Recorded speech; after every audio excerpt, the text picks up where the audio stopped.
Vamos a hablar de la libertad. Empezamos el mes de septiembre. Cada mes nosotros tenemos un tema general y cada semana vamos teniendo alguno específico. En esta ocasión vamos a hablar de verdaderamente libres. Si estamos diciendo que vamos a ser verdaderamente libres, es por lo tanto lógico pensar que alguien puede ser falsamente libre. ¿Sí? Alguien puede creer que es libre, pero no puede ser del todo cierto. ¿Por qué hablar de la libertad? Porque dentro de algunas semanas todos aquí vamos a estar gritando ¡viva! Cuando den el grito, espero que quieran dar el grito de ¡viva México! Y todos digan ¡viva! Y al final alguien va a decir ¡viva Cristo! Y todos van a decir ¡viva! Es la tradición que nosotros venimos manejando. Pero toda esta tradición tiene un antecedente, el concepto de libertad. Hay algo que se estaba buscando cuando se luchó por la independencia de México, ¿no? Se estaba buscando ¿qué? La libertad. Hay algo que por lo cual se está luchando cuando nosotros decidimos salir de casa y comenzar nuestra propia vida. ¿A poco no? ¿Por qué estamos buscando? Eso creen. Hay algo que la gente está buscando cuando se casa. ¿Qué está buscando, hermanos? Ahí no va la libertad, eso lo busca cuando se divorcia. Hermanos, vamos a hacer una oración y vamos a comenzar a hablar de este tema que es bastante interesante, y les pido que cada uno de ustedes pueda orar en su lugar y pedirle a Dios sabiduría. Recuerden que en la familia del Dorado no pretendemos pensar igual, creemos que cada quien puede llegar a su propia conclusión y que el Espíritu Santo le dirá a cada uno lo que cada uno necesite escuchar el día de hoy. Oremos. Padre, te damos muchas gracias por este día. Gracias, Señor, porque tú nos has cuidado, hasta acá nos has tenido con bien. Gracias, Señor, porque tu Espíritu está aquí en la familia, está entre nosotros. Y gracias, Señor, porque en este día de vida nos permites acercarnos a ti, alabarte, adorarte y darnos la oportunidad de también escucharte, Señor.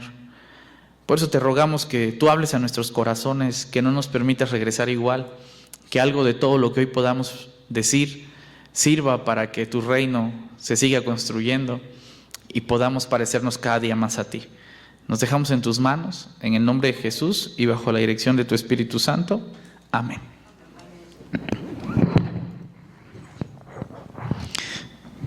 Bien, hermanos. ¿Me escuchan bien? ¿No está muy fuerte? Sí, ¿verdad? ¿Está algo fuerte? Yo me escucho un poquito fuerte a mí mismo. Y es que en un ratito voy a gritar como todo buen pastor, entonces. Gracias, amigo. ¿Mejor? Ahora ya no me escuchan. Sí, muy bien. Ok, hermanos. Para poder hablar de este tema, me gusta iniciar redundantemente desde el principio, pero es que literalmente vamos a llegar al momento de la creación. Y quiero comentarles lo siguiente. El ser humano, cuando comienza, cuando nace, cuando aparece, cualquier cosa que quieran decir ahí, ya está en un universo que existe. O sea, digamos, no se crea el universo y luego y a la par se va creando al ser humano. No. Se crea todo el universo y cuando ya está todo creado, el ser humano llega a ese lugar. Independientemente de la teoría que usted venga manejando, Big Bang, creacionismo, lo que usted quiera creer, el ser humano aparece después de que algo ya existe. Eso es súper importante, porque cuando el ser humano es puesto en ese lugar, él llega a una dinámica que ya se viene manejando, que ya existe. Él no crea la dinámica ya existe, el universo ya tiene una dinámica y él se suma a esta dinámica. Para cuando abre los ojos, el ser humano descubre que el universo existe en armonía. Ya existe en armonía, como diría Mufasa. ¿Se acuerdan de Mufasa? ¿No saben quién es Mufasa? Cito al Rey León. Que lo cito en APA, el Rey León. El ciclo de la vida. Para cuando el ser humano aparece, el ser humano ya es parte de algo que Mufasa llama el ciclo de la vida. Cosas ya suceden y estas cosas ya suceden en armonía. ¿Qué cosas pueden suceder en armonía dentro de esto? El día y la noche ya existe. ¿Sí? Que un animal tenga que morir para que su cuerpo dé vida a nuevas plantas, ya existe. Que unas plantas den frutos y que esos frutos los coman los animales, ya existe. Que los frutos a veces no se coman, caigan y se echen a perder, ya existe. Que un animal carnívoro mate a otro animalito más chiquito, ya existe, tiene que comer, tiene que sobrevivir. Ya hay un ciclo de la vida al cual el ser humano llega, se suma y participa de todo eso. Ahorita van a ver por qué digo que todo esto ya existe. Y es que todo esto, en la cosmovisión de aquel que haya escrito el texto de Génesis 1, 2, hasta 3, pues quiere decir que todo es bueno, que todo esto pase es bueno. Hay armonía en todo esto que sucede. Dentro de todo esto bueno que sucede, que Dios ha creado, todo esto que ya está pasando, hay dos cosas mitológicas, podríamos decir, que están dentro del jardín del Edén. ¿Alguien se acuerda cuáles serían estas dos cosas que son impresionantes que hay dentro del jardín del Edén, que se van a mencionar al final también?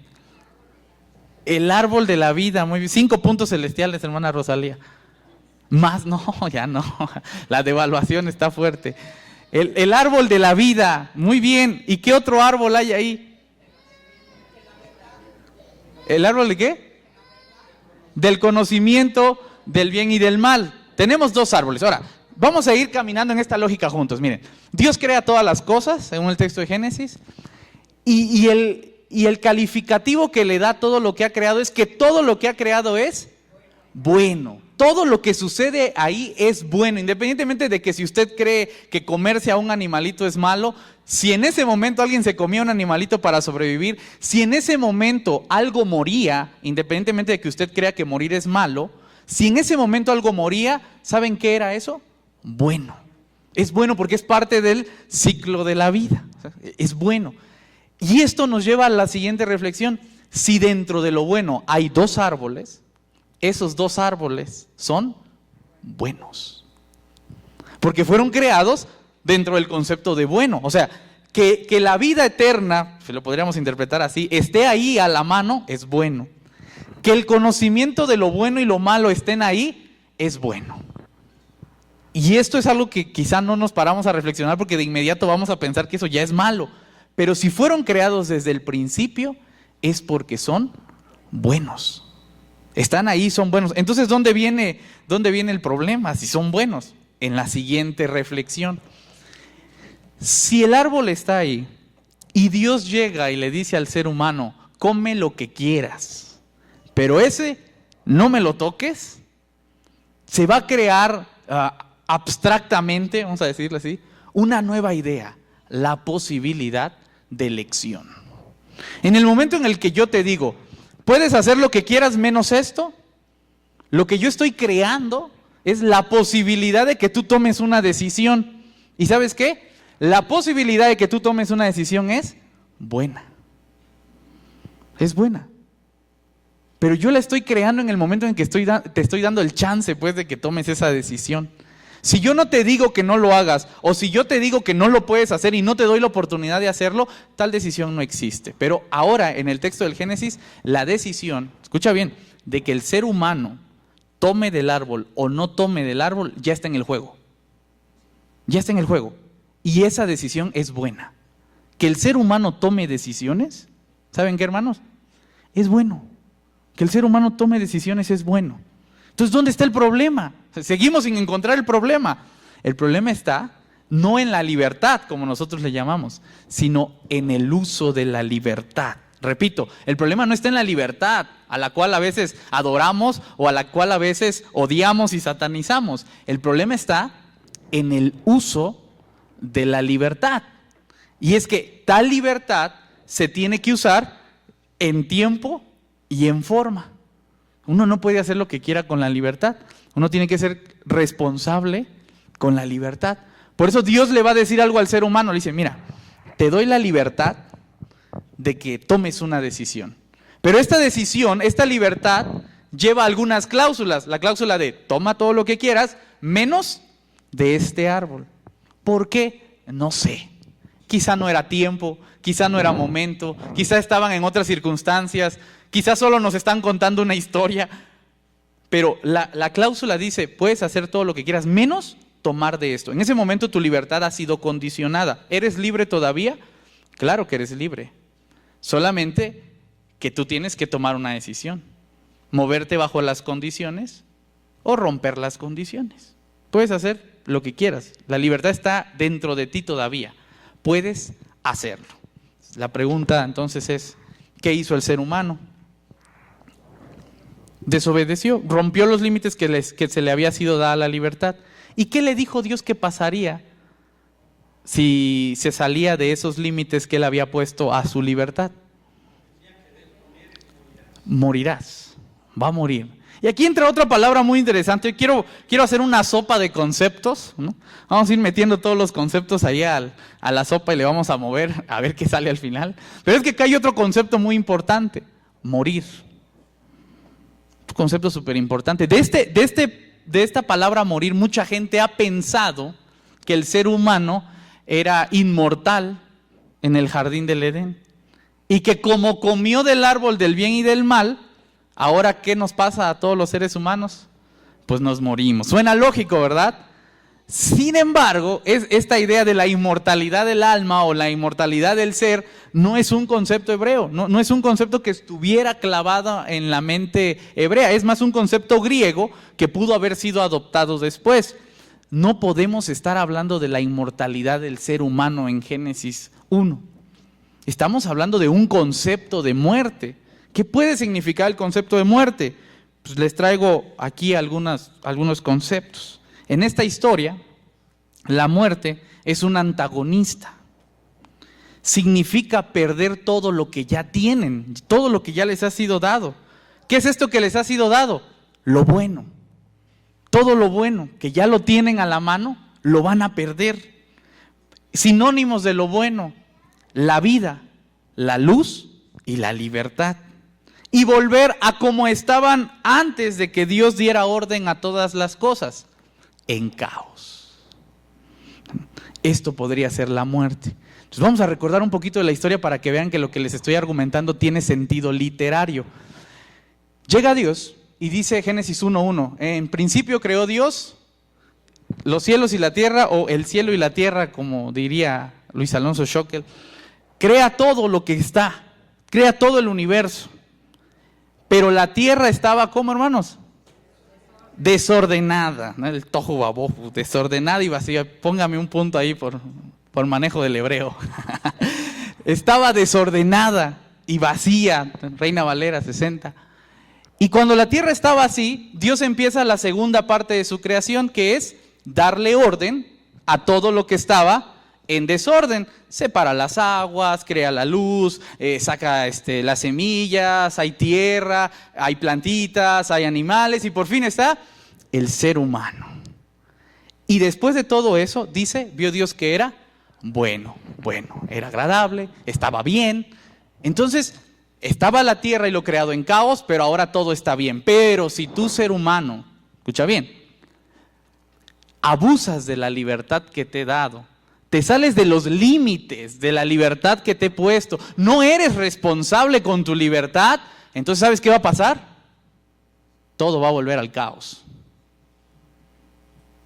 Y esto bien podría significar la muerte, como un antagonista de toda la historia. Te vas a morir, vas a perder todo lo bueno. Por eso, hermanos, cuando la historia del Génesis acaba, tenemos unos capítulos del 3 al 11 contándonos historias ¿de qué? De caos. Caín y Abel, la Torre de Babel, el Arca de Noé. Historias en donde todo se ha echado a perder, todo era bueno en el jardín, pero ahora ¿dónde vivimos? Fuera del jardín. O sea, todo se arruinó nuevamente. ¿Por qué? Por un mal uso de la libertad. Porque teníamos la posibilidad de decidir y decidimos mal. Porque no fuimos responsables con la libertad.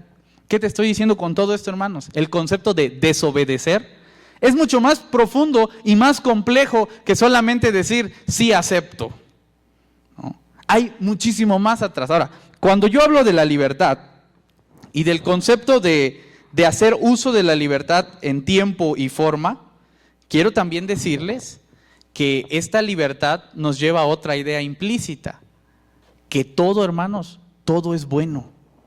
Eso lo va a decir Pablo unos muchos años después. Todo es bueno en sí mismo, dice Pablo. ¿Y entonces por qué las cosas funcionan mal? Porque hacemos mal uso de las cosas.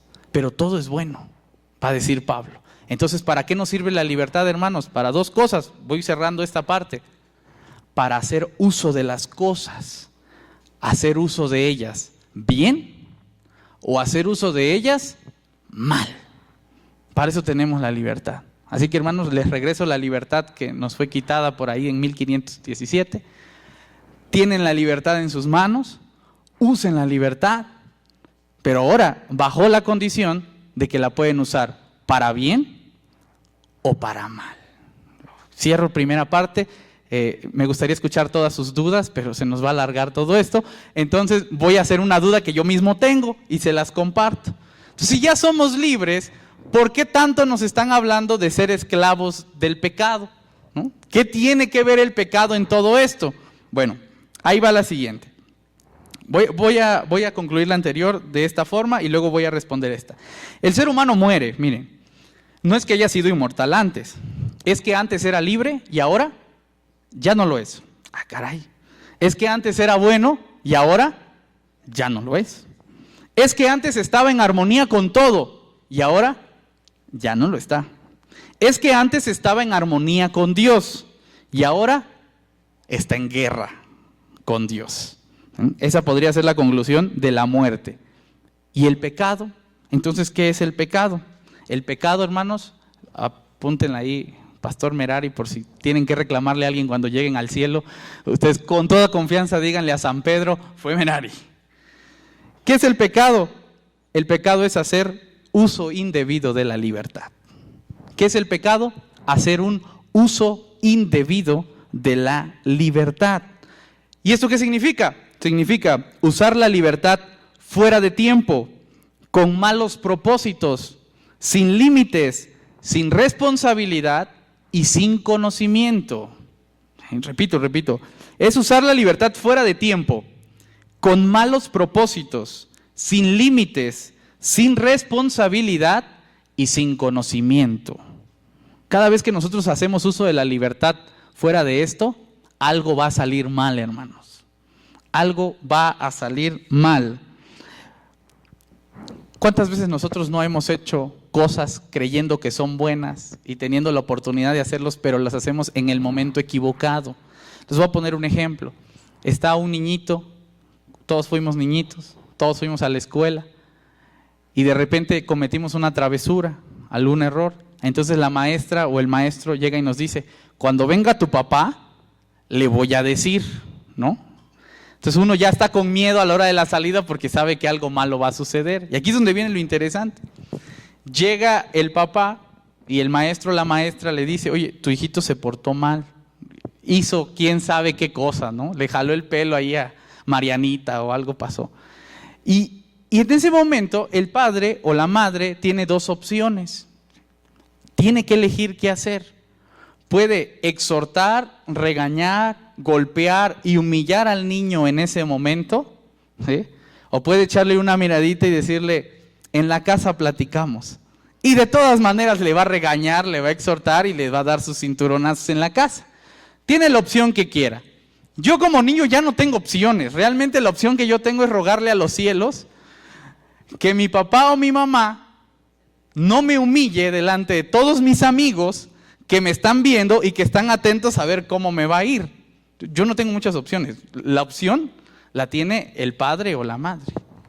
Cuando el padre golpea al niño enfrente de todos, lo regaña, lo humilla, le grita, le dice cualquier cosa y se lo lleva de la oreja hasta su casa y todo lo que quiera, pues eso va a tener repercusiones en la vida del niño. El papá era libre de hacerlo, ¿no? Tenía la libertad de hacerlo. Es más, tenía el poder de hacerlo, tenía la fuerza de hacerlo. El niño no podía defenderse, no podía hacer nada. El padre o la madre tenían todo para hacerlo. Eran libres para hacerlo. Es más, la maestra casi le estaba echando porras y diciéndole, hazlo, pégale de una vez, ya me tiene harto tu niñito, ¿no? O sea, casi le estaba echando porras. Y si el papá hace uso de la libertad fuera de tiempo, ¿sabe qué está haciendo? Está pecando. Está pecando. Porque ¿qué es el pecado? Es hacer un uso indebido de la libertad. No es que uno no pueda hacerlo, es que uno puede hacerlo, pero puede hacerlo mal. Puede hacerlo fuera de tiempo, descontextualizado. Imagínense que yo estoy muy enojado, ¿no? Llega alguien y me da una mala noticia y yo lo trato mal, lo trato feo y le digo, cállate, no te quiero ver ahorita, vete. Yo estoy haciendo un mal uso de mi libertad. Yo tengo todo el derecho a estar enojado, pero quizá no tengo el derecho a explotar con una persona que no me ha hecho nada. Y en ese momento, ¿saben qué estoy haciendo, hermanos? Estoy pecando, porque estoy haciendo un uso indebido de la libertad. Entonces van a decir, pero ¿por qué nos dices eso, pastor? Si pecado es cometer adulterio, ¿no?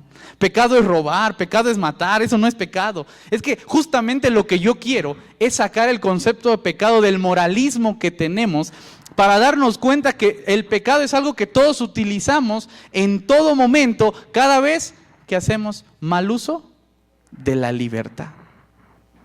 Cada vez que eso sucede, estamos pecando. ¿Sí? ¿Sí pude explicarme del concepto de pecado? ¿O repito todo? Me quedan 30 minutos para volver a empezar.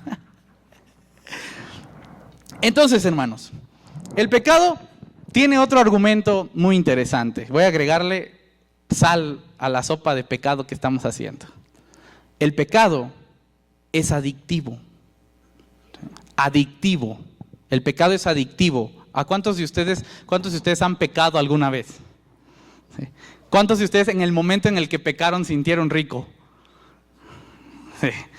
¿Cuántos de ustedes en ese momento dijeron, sí, vuelvo a pecar? ¿Sí? El pecado es adictivo. Y como toda adicción, la adicción al principio tiene un efecto placentero. Bien, hermanos, si la cosa fuera fea desde el principio, nadie la volvería a hacer. Pero el asunto de las cosas adictivas es que son agradables al principio, nos gustan, saben bien y lo mejor de todo, parece que no hay consecuencias. Parece que no hay consecuencias. Hermanos, una persona alcohólica no se volvió alcohólica por tomarse 2 caballitos de tequila. No. Es más, me atrevería a decir, una persona alcohólica no se vuelve alcohólica por tomar 5 caballitos de tequila cada fin de semana. No. Hermanos, una persona drogadicta no se vuelve drogadicta por haberse fumado un porrito de marihuana. Es más, ni siquiera por fumarse uno cada semana. Esa persona cree que está bien, que no ha pasado nada. Y es que nosotros ni siquiera sabemos identificar cuándo es el momento en el cual yo pasé de controlarlo todo a que ese todo me controlara a mí. No lo sabemos, no lo alcanzamos a entender. ¿Por qué? Porque todas esas situaciones son placenteras al principio. Y el verdadero problema llega cuando uno ya no puede salir de eso. Ahora, no todos llegan a ese problema, también quiero aclararlo. ¿Sí? No quiere decir que todos ya son adictos y fin. Pero ¿quién de nosotros no ha sido adicto al pecado? Nadie, ¿verdad? Porque pues, nosotros somos cristianos, nosotros no podemos ser adictos al pecado. El pecado, como cualquier asunto que te lleva a la adicción, va avanzando paso a paso en tu vida. Tú no te das cuenta. Haces algo por placer, haces uso indebido de la libertad, volteas a ver atrás, volteas a ver arriba, volteas a ver abajo, no está ni Dios ni el diablo, nadie te está viendo. Y entonces tú crees que no pasa nada, porque adivina qué, parece que no hay consecuencias rápidas. Es más, hermanos, aquí entre nos de amigos, se los voy a decir, este es secreto de amigos, ¿eh? Si alguien peca de adulterio, no los digan. La consecuencia real, cuando todos se den cuenta, le podría llegar de 2 formas. O que lo cachen, o después de 9 meses. Mientras la persona se va a pasar unos 5 meses felices sin pagar consecuencia. Va a estar tranquila. ¿No? ¿Por qué? Porque así son los asuntos que nos llevan a la adicción. Son en un principio placenteros, y al final es donde viene lo verdaderamente fuerte. Esta es la frase por excelencia del cristiano que ya es adicto al pecado. ¿Sí? Esta es la frase por excelencia. Si alguna vez alguien de ustedes, hermano, ha repetido esta frase, no se vaya a reír, porque lo vamos a cachar. Dice, yo lo puedo controlar. Yo lo puedo dejar cuando yo quiera. Yo lo puedo controlar. Yo lo puedo dejar cuando yo quiera. Hashtag, eres adicto al pecado. ¿Sí? Si alguna vez has usado alguna de estas frases para cualquier cosa, lo más probable es que ni cuenta te has dado que no lo puedes controlar, que ya está bien dentro de uno el asunto de querer hacer un uso indebido de la libertad. No es nomás tantito, es que uno ya no sabe cómo salir de ahí. Y eso aplica para alcohólicos, drogadictos, adúlteros, fornicarios, mentirosos y cristianos. También aplica para uno que otro de nosotros. No es que no podamos salir de eso, es que no podemos salir solos de eso. Necesitamos ayuda. Entonces vamos a volver a los 5 pasos, esos que nos ayudan a salir de toda adicción. ¿Cuál es el paso número 1? Reconocerlo. Hay que aceptar que hay pecado en nosotros y que a veces nos cuesta mucho salir de ahí. ¿Vamos bien entonces, hermanos? ¿Qué va a decir usted cuando escucha a un cristiano decir, yo lo puedo controlar, hermano, lo puedo dejar cuando yo quiera? Supongamos Dios no quiera, pero alguno de nuestros hermanos está en pecado, el próximo, diría Alfredo, suertudos los que no tienen un próximo cercano, pero supongamos que está en pecado y esa persona nos dice, es que yo puedo controlar mi pecado, yo puedo salir cuando yo quiera. ¿Qué le va a decir usted? Le va a decir, no es cierto, no es tan sencillo como salir. Pero si usted se lo dice a usted mismo, también habría que ser sinceros con uno mismo. Ya no eres libre. A partir de este momento, has cedido voluntariamente tu libertad y ahora eres esclavo. El pecado hará contigo lo que quiera hasta matarte. El asunto de la libertad no es que la hayamos perdido rapidísimo, es que la fuimos regalando a lo largo de toda nuestra vida. Es que la hemos ido donando a lo largo de toda nuestra vida de 5 pesitos en 5 pesitos, como las donaciones del cajero. Las hemos ido donando hasta que la perdemos por completo. Hermanos, no es que hayamos nacido sin libertad, no, es que hemos decidido hacer un uso indebido de nuestra libertad poco a poco. Claro, tenemos 800 años y para cuando tenemos tantos años decimos, no, pues es que ahora sí ya no puedo hacer nada. Pues claro que no, porque toda la vida la hemos ido dando y al final solo nos toca una cosa, ir pagando las consecuencias de todo lo que hemos estado utilizando. Hermanos, entre los pecadores, vamos cerrando esta parte, existió un hombre que decidió escuchar a Dios. Este hombre decidió acercarse, decidió cambiar, y este hombre se llama Abraham. Esta persona es muy importante para la mentalidad judía y es parte del diálogo que hay en el texto bíblico, porque esta persona, Abraham, decide entrar en una dinámica en la cual está escuchando a Dios constantemente para poder cambiar su vida, de hacer un mal uso de su libertad a tratar de usar la libertad bien. Eso es lo que está tratando de hacer Abraham, y esa es toda la historia del pacto entre que algunos pueden y algunos no pueden usar bien la libertad. Por eso, la lectura que vamos a ver el día de hoy, ¿la leemos, Ili?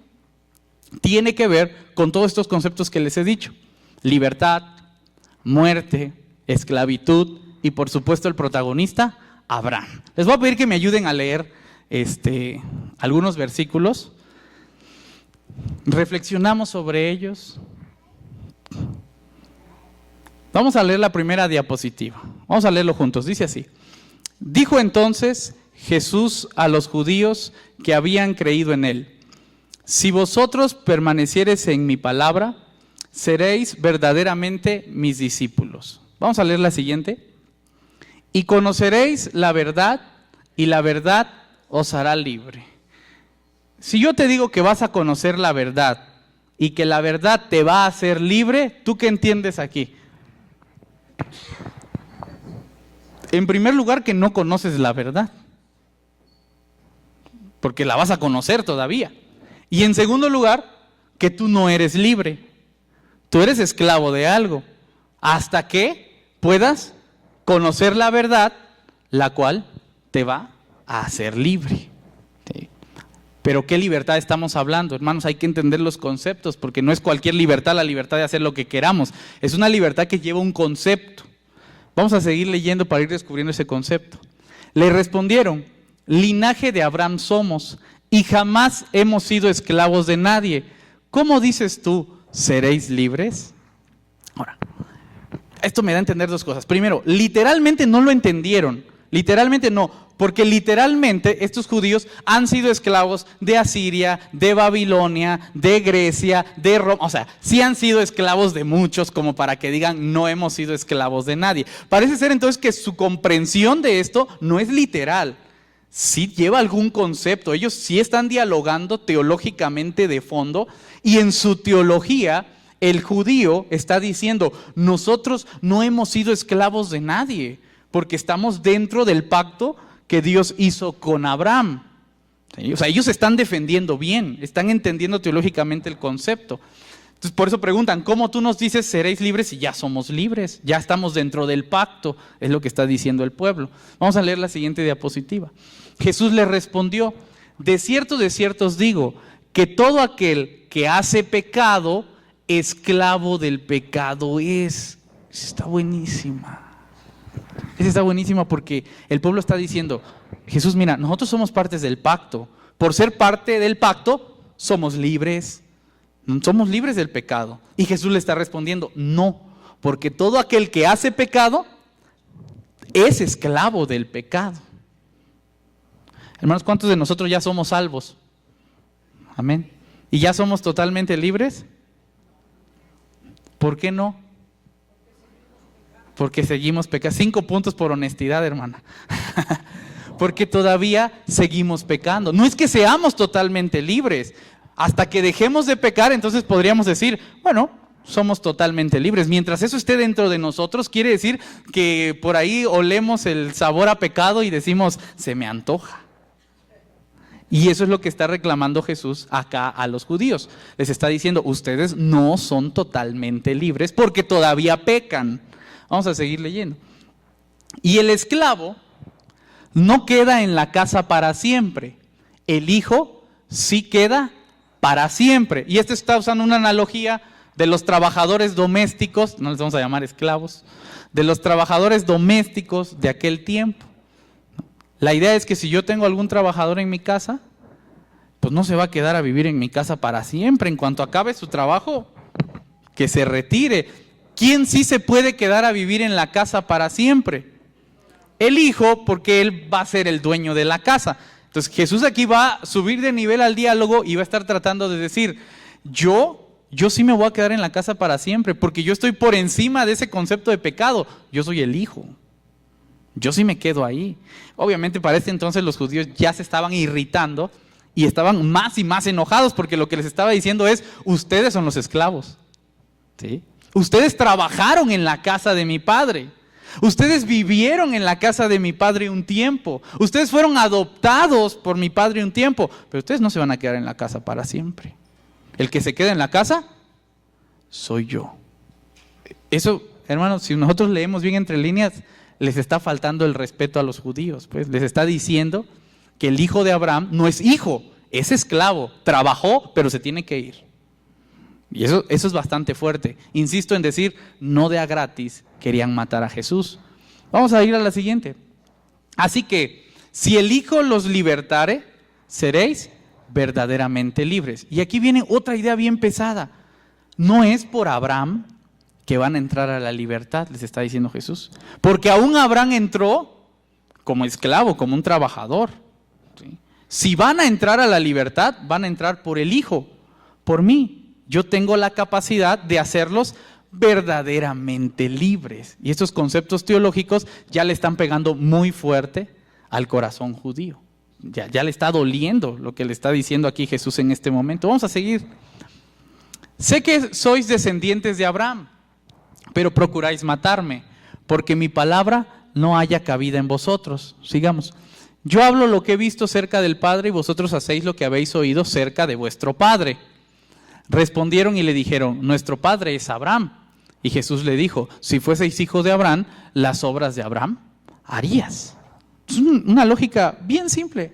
El niño aprende porque ve a sus padres, ¿sí? Si el niño tiene unos padres que hablan español, ¿qué idioma va a hablar el niño o la niña?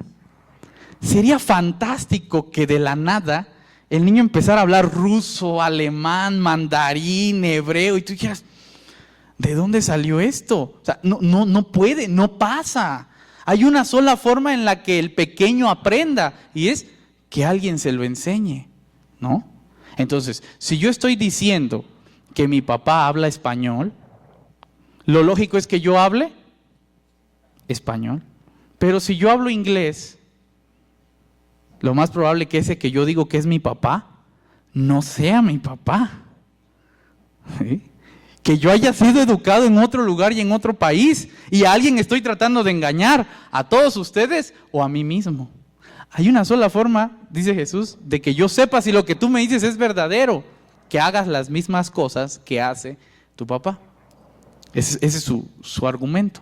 Entonces preguntamos entre todos nosotros para la autorreflexión, ¿quién es nuestro Padre? Dios. Y viene la siguiente pregunta, ¿haces las cosas que hace tu Padre? Porque si no haces las cosas que hace tu Padre, entonces esa es la lógica, dice, si fueses hijos de Abraham, las obras de Abraham harías. Y si no, ahí viene la siguiente, pero ahora procuráis matarme a mí, hombre que os he hablado la verdad, la cual he oído de Dios, no hizo esto Abraham. Vosotros hacéis las obras de vuestro padre. Entonces le dijeron, nosotros no somos nacidos de fornicación, un padre tenemos que es Dios. Jesús entonces le dijo, si vuestro padre fuese Dios, ciertamente me amarías, porque yo de Dios he salido y he venido, pues no he venido de mí mismo, sino que Él me envió.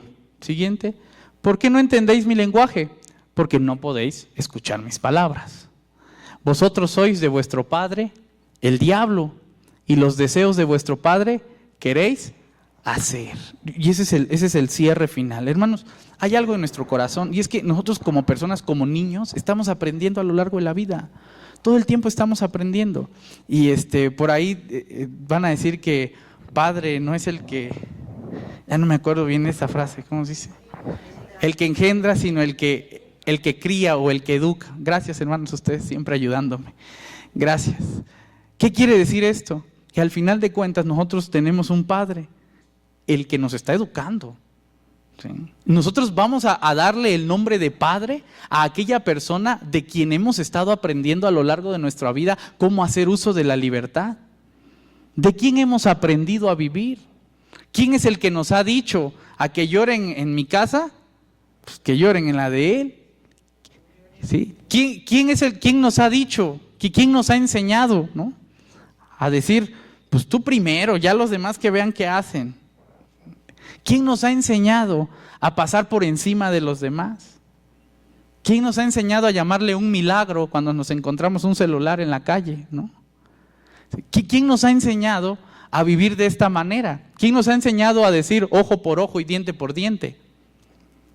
¿Quién? ¿De quién lo hemos aprendido? De quien lo hayamos aprendido, tal persona es nuestro Padre. Es quien nos ha educado. Y si nosotros hemos aprendido a vivir mal, nosotros mismos le hemos dicho a esa persona el mal que es nuestro Padre. Esa es la conclusión. El cristiano desgraciadamente tiene solo una opción, tratar de parecerse cada vez más a Dios. Y si no lo logra hacer, tendrá que esforzarse un poquito. Pero si no lo quiere hacer, pues ya se ha declarado hijo de alguien. Así de sencillo. Es casi un deber moral de nosotros hacer un correcto uso de nuestra libertad. No es obligación, nadie te va a perseguir, es más, ni siquiera te van a mandar al infierno, a donde quieras. No es porque te ganes una recompensa en el cielo, no es porque tengas una corona allá arriba bien bonita la cual tengas que ganarte, no. Es porque tenemos la responsabilidad moral de hacer el uso correcto de nuestra libertad. Así de sencillo. Si necesitas de alguna otra motivación para hacer lo bueno, muy probablemente no has aprendido de nuestro Padre, que es Dios, que su única motivación para hacer lo bueno es sencillamente ser íntegro con él mismo. No hay de otra. Sobre el diablo, él ha sido homicida desde el principio y no ha permanecido en la verdad porque no hay verdad en él. Cuando habla mentira, de suyo habla porque es mentiroso y padre de la mentira. Y a mí, porque digo la verdad, no me creen. ¿Quién de vosotros me redarguye de pecado? Pues si digo la verdad, ¿por qué vosotros no me creéis? El que es de Dios, las palabras de Dios oyen. Por esto no las oís vosotros, porque no sois de Dios. Y este es el cierre en el cual quiero quedarme para terminar este momento y decirles lo siguiente. Hermanos, también hay que administrar dentro de nuestra libertad lo que escuchamos. Porque hay un montón de personas que en el buen afán de decirnos cosas bonitas y buenos consejos, podrían no estarnos llevando por el camino correcto. Administrar la libertad también es saber escuchar. Y hay veces que hay palabra de Dios y hay veces que no hay palabra de Dios. Me pongo yo en el matadero primero. Pero hermanos, hay cosas que pueden salir de mí que no sean palabra de Dios. Si con tales cosas se encuentran, no me crean, de verdad que no. Pero hay cosas que pueden salir de mi boca que sean palabra de Dios. Si con tales cosas se encuentran, escúchenlas. ¿Sí? Porque de ti pueden salir cosas de tu boca que no sean palabra de Dios. ¿Y sabes qué voy a hacer cuando esas palabras salgan? No las voy a escuchar. Te voy a respetar y te voy a querer y voy a aceptar tu punto de vista, pero yo no te voy a escuchar. Y pueden venir con la mejor de tus intenciones. Digo, tampoco creo que seas malo y estés a fuerzas diciendo cosas malas, ¿no? Pero hermano, si de tu boca sale palabra de Dios, yo las tengo que escuchar. Yo las tengo que escuchar.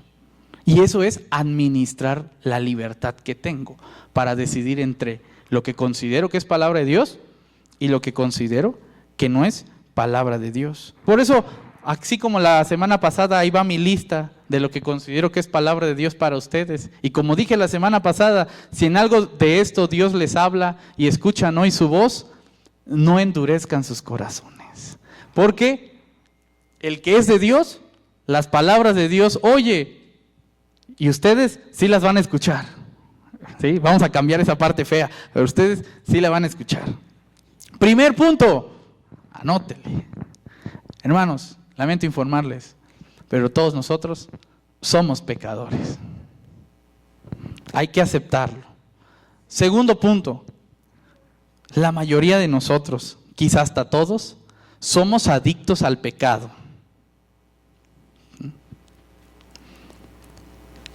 Nadie de nosotros va a poder salir del pecado solo o sola. Nadie. Necesita a alguien. ¿Sí? Y no digan Jesús, porque Jesús ya está dentro de la fórmula. Necesita a alguien de sus hermanos, aquí al lado, que le pueda decir, bueno, como que eso parece bueno, pero es pecado, ¿eh? Nos necesitamos entre nosotros, nos necesitamos estar viendo entre nosotros. Va la 4. Necesitamos ayuda. Todos aquí necesitamos ayuda. El que crea que no necesita ayuda, está pecando. Aquí esta no les va a gustar, pero se las tengo que notificar. Si alguien de ustedes ha pecado, ha salido del pecado y está en el proceso de salir de él, lamento informarle que va a recaer. ¿Sí? Y que si recae, quiero decirle que se puede volver a levantar. Quiero decirles que ser verdaderamente libre es reconocer todo lo anterior, todo lo que les acabo de decir antes, pero hacer algo al respecto. Porque si solo escucha, lo acepta y no hace nada, usted todavía no está caminando a la libertad. ¿Quiere ser libre? Hay que hacer algo al respecto. Entonces, hermanos, empezamos a hablar de la libertad, no como para hacer lo que queramos, sino para administrar bien lo que podemos hacer. Entonces, ahí en sus lugares quiero pedirles que inclinen sus rostros, vamos a orar. Vamos a terminar, pero quisiera que ahí solitos donde estamos, usted sin que lo escuche nadie, pues haga una reflexión personal de cómo ha estado usando su libertad a lo largo de la vida. Si usted no quiere hacerlo, no lo haga. Pero si usted quiere hacerlo, de verdad encuéntrese y sea honesto con usted mismo y dése cuenta que ese uso que le ha dado a la libertad en su vida ha tenido consecuencias negativas y también positivas, ¿por qué no? Claro que sí, allá han estado. Y que en todas esas y de todas esas, Jesús es quien quiere salvarnos, sacarnos y ayudarnos a ver algo más allá de la vida. Señor, te damos muchas gracias por este día y te queremos pedir, Señor, que tu Espíritu Santo nos dirija y que sea tu Espíritu Santo que en este momento o en la noche o en la semana, pero que sea temprano, Señor, que no sea demasiado tarde en nuestra vida, pero que sea pronto, nos ayude a ver en dónde estamos haciendo un uso indebido de nuestra libertad. Que nos ayudes a regularnos, a cambiar nuestra vida, a tratar de ser buenos cristianos, pero sobre todo buenos hijos tuyos, Señor.